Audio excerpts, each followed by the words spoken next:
¿Que soñar mucho significa que tienes un ángel contigo? La verdad es que el título con el que arrancamos hoy es, como poco, provocador. Vamos a sumergirnos en una interpretación súper particular del mundo de los sueños, una que conecta lo que soñamos con la autoridad espiritual, y sí, con algunas figuras bíblicas clave. A ver, es la pregunta del millón, ¿verdad? ¿Qué hay realmente detrás de nuestros sueños? ¿Son simplemente el cerebro haciendo limpieza por la noche o hay algo más? Pues bien, la fuente que vamos a desgranar hoy nos ofrece una respuesta que se sale totalmente de lo habitual y nos mete de lleno en un terreno espiritual fascinante. Y aquí es donde la cosa se pone interesante. Para entender esa conexión entre los sueños y lo divino, según esta visión, la clave no está tanto en el sueño en sí, sino en una figura que, seamos sinceros, a menudo pasa un poco desapercibida: José. Aquí se nos presenta como el protagonista inesperado que lo cambia absolutamente todo. Y es que el cambio de perspectiva es brutal. A ver, todos tenemos en la cabeza la imagen de José como el humilde carpintero, ¿no? Pues el texto que analizamos dice: un momento, que esa foto está incompleta. Lo posiciona como una figura espiritual potentísima, nada menos que un profeta y un sacerdote, con un linaje que viene directamente del rey David. Para reforzar este punto, el texto tira de un refrán que seguro que hemos oído 1000 veces. La idea es que la autoridad y el papel de José como padre terrenal de Jesús son lo más importante. Van más allá de la biología y establecen la base, tanto legal como espiritual, de toda la familia. Y ojo, que esto no se lo sacan de la manga. Para darle peso a esta idea de un José con poder, la fuente se apoya directamente en la genealogía que aparece en el Evangelio de Mateo. Como vemos aquí, el linaje se traza con un cuidado increíble, generación tras generación, hasta llegar a él. Y esto no es un dato sin más, ¿eh? Es la base de su estatus sacerdotal. Vale, ¿y cómo se desarrolla esta idea? Pues aquí entra en juego un concepto que es, es el eje de todo: la cobertura. Y no hablamos solo de protegerse del frío, hablamos de un tipo de autoridad espiritual. Entonces, ¿qué es exactamente esto de la cobertura espiritual? Pues imaginemos que es como una especie de paraguas de autoridad, tanto legal como espiritual. Según esta fuente, José, al ser la cabeza de familia y descender de David, extendía esa cobertura sobre María y sobre Jesús. Y esto no era solo protección, sino que era la vía, la forma legal, para que Jesús heredara el linaje del rey David. Es que, según este análisis, esta cobertura se ve en acción todo el rato.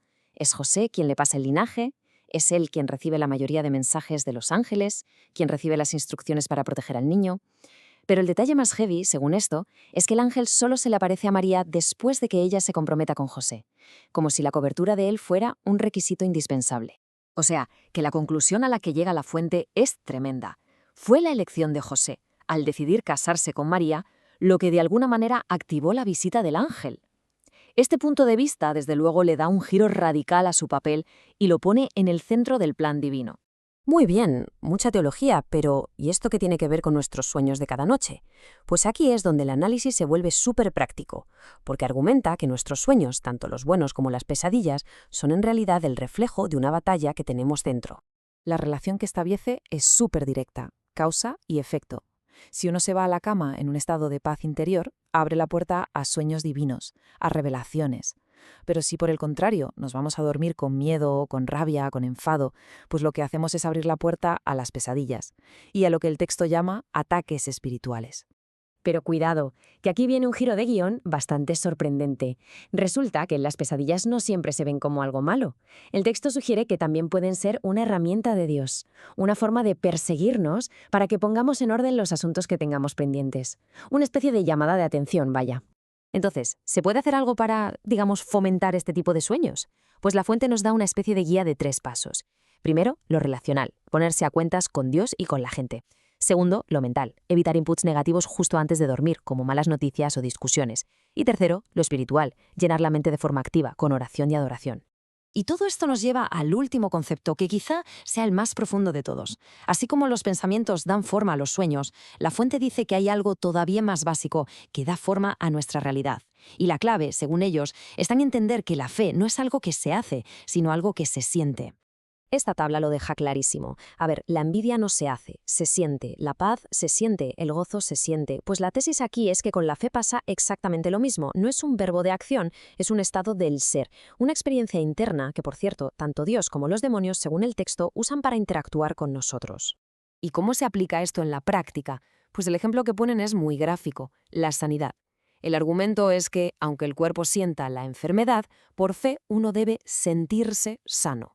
Es como un acto de alinear tu estado interior con el resultado que buscas, incluso si las pruebas físicas te dicen lo contrario. Bueno, recapitulando un poco el viaje que hemos hecho, hemos visto una perspectiva donde los sueños son un campo de batalla. La clave para moverse por él, según esta fuente, es la autoridad, que se ve perfectamente en esta nueva visión de José. Esa autoridad se conecta con nuestro estado mental, que es la puerta a esos sueños. Y todo desemboca en esta idea tan potente de que la fe, si la entendemos como un sentimiento, puede cambiar nuestra realidad. Y claro, todo esto nos deja con una pregunta flotando en el aire. Una pregunta bastante potente. Si compramos esta premisa de que la fe es, en esencia, un sentimiento, ¿cuál es entonces el poder real que tienen nuestros pensamientos y emociones para dar forma no solo a nuestros sueños, sino a nuestra realidad tangible? Ahí queda eso.